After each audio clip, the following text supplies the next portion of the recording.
We're here with the fabulous Jolene Blackbourn. She's a virtual estate planning attorney. She's been an attorney for over 20 years, and her list of accomplishments include litigating a case through the various appellate levels up to the California Supreme Court, winning unwinnable trials, becoming a best-selling author of 2 books to help prospective law students, and helping numerous families figure out ways to distribute their assets in a way that's equitable, even if not equal.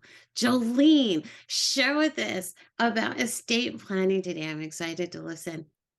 Yeah, thanks, Jane. Thanks for that great introduction. I'm excited to share today. So I'm going to start with what I think is the most important documents. A power of attorney is a document that enables someone else to make medical and financial decisions on your behalf when you're unable to communicate, whether that's dementia, coma, anything like that. It just makes sure that you are protected and handled in the way that you would want to be handled. Your assets are handled in the way you would want them to be handled if you can't do it yourself. This becomes important the minute you turn 18, or if you have an 18-year-old, they should also have this document. So the minute your child becomes an adult, people mistakenly believe they can still take care of their kids, but they can't if they're an actual adult. So everyone needs this. Even young children, minors, have their own version of this form to ensure that they are able to be taken care of medically or legally if the parents are not around for whatever reason, but they haven't yet passed away either. So super important document. That's number one. Now, when you do pass away, the state of California has already taken care of you. They say that everything goes to your spouse, your kids. If you don't have those, your parents, and so forth and so on. So if you're happy with that, that's fine. That's great. You don't need an estate plan. But most of us have slightly different thoughts. We want maybe our stuff to go to our kids unequally, or we don't want something to go to somebody. That's when you need a will or a trust. Most people need an actual trust. A trust comes into play when you have minor children, real estate, or $160,000 in cash. Any of those will trigger, well, not the children, but the assets will trigger probate. Probate's a 1-year court proceeding. It costs tens of thousands of dollars.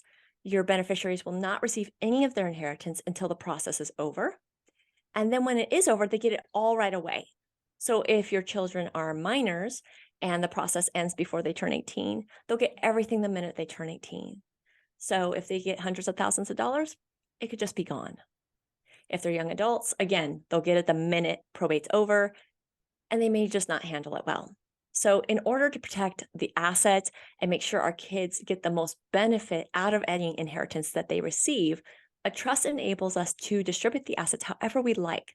So for example, for children or young adults, just enough money for their health and welfare until they turn a certain age, maybe 21.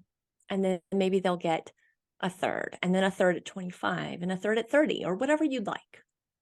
I often see people say things like, everything's going to go to my daughter because my son's a drug addict. That's on many levels a bad idea.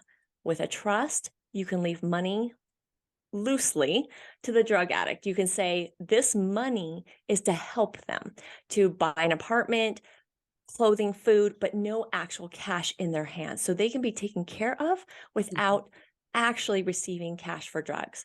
So, and that takes the sister out of the equation as well. So it creates a better family environment. So there's a lot of options with the trust, better protections for minor children, but it just enables everybody to get the assets immediately if that's the best option, or over time if that's the best option. The next thing that is important to realize is that special needs children or adults should not inherit anything. And the only way you can do that is with a special needs trust. So again, a trust comes into play to protect them so that they still get their governmental benefits, but can also receive an inheritance. So don't try and DIY this stuff, you guys. There's so many mistakes you can make. There's so many different ways you can invalidate these documents. If you get something notarized that should be witnessed, which I've seen. If you don't check all the boxes, we won't know your wishes. There's a lot of ways to mess up the DIY version of these documents, even though the documents themselves might be okay. The other thing is, please do not go to a paralegal because they can't advise you. So if you're saying something like, I want to leave everything to my daughter because my son's a drug addict and she'll just manage it for him, again, they won't tell you that's a bad idea because they can't. they'll just say, okay, that's your wish. We'll do that. So to make sure that your estate plan is as unique as your family, you need to go to an attorney so you can get all the options, all the advice, and understand the pros and cons of each thing. So definitely talk to an attorney. Don't skimp on this. Do it once, do it right, pay for it that one time, and it will be done correctly. Now, to complete the estate plan, you want to also do a pre-funeral plan. A pre-funeral plan is where you prepay for your funeral, your body handling. So that's the cremation or the burial with the casket and all of that. And the hardest thing is when you first pass away, those first few days, and your family doesn't know where the money is, and they have all these bills because now they have to pay for your funeral and for your cremation or whatever it is that you want to have done. And they're just overwhelmed. So this takes away from the immediate overwhelm. It enables them to just present the certificate, everything's paid for. And if you pay today, even if you die 40 years from now, they have to honor today's price. So even though the cost may go up astronomically, you're getting this amazing deal. Your family is not paying anything, and you're paying today's price for tomorrow's funeral. So it's a win-win for your family. It pays out within 1 day versus normal life insurance that pays out after 30. And if you maybe wanted a life insurance policy, but you don't qualify, this is a great alternative. You can put into up to $20,000 into this policy. And again, immediately, they will get that money. Anything that's not used for your body, it will then go to the family so they can pay the mortgage for a few months and pay those bills and just get them through the hardest time. And more people qualify for this type of policy than your normal life insurance. We can insure up to 85-year-olds. We can insure people in poor health. So if you think you don't qualify for life insurance, this might be a nice alternative, again, just to make sure your family is covered in the immediate future after you've passed away. So those are the main things to make sure your family is taken care of after you pass away. Now, just to talk a little bit about the process, it's a much easier process than what I think most people are thinking of. The way I do it is I have a phone call, I figure out what's going on with your family so I can give you specific advice. And then I send you a form, and the form's pretty basic. Who are your people? Who do you want to leave things to? I don't need to have all your bank accounts. I don't need to have copies of documents. I don't need to even know your exact worth, just your general worth. So I know whether we're doing advanced tax planning or not. And then once you send me that document, we go through it together. We make sure that it actually matches what you actually want, and that anything maybe that looks a little unusual, we'll go through it and make sure, is that what you wanted? Or maybe there's something else you were trying to do with that.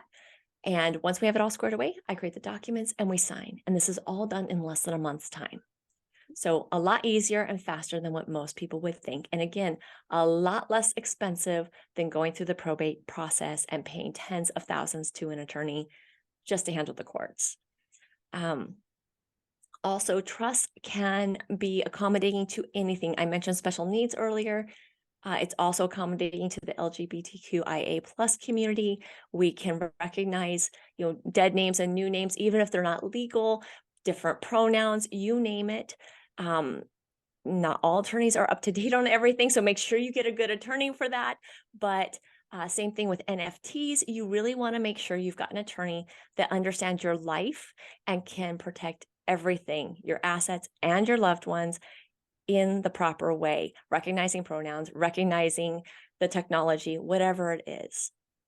And that's what I've got for you today, Jane. Yeah, you've worked hard to have the assets that you have, and you're going to leave them to your family, and you've got to create a plan. Do it right. Do it right the first time. Don't Yes, assume that, the DIY method is the best method. It's worth it, and to have the peace of mind to do it right. And that's why exactly. you want to reach out to Jolene, and she makes it as easy as possible for you. So thank you for being here, and we'll have your contact information up here to reach out to her. And if you want to just tell us your contact information just real quick.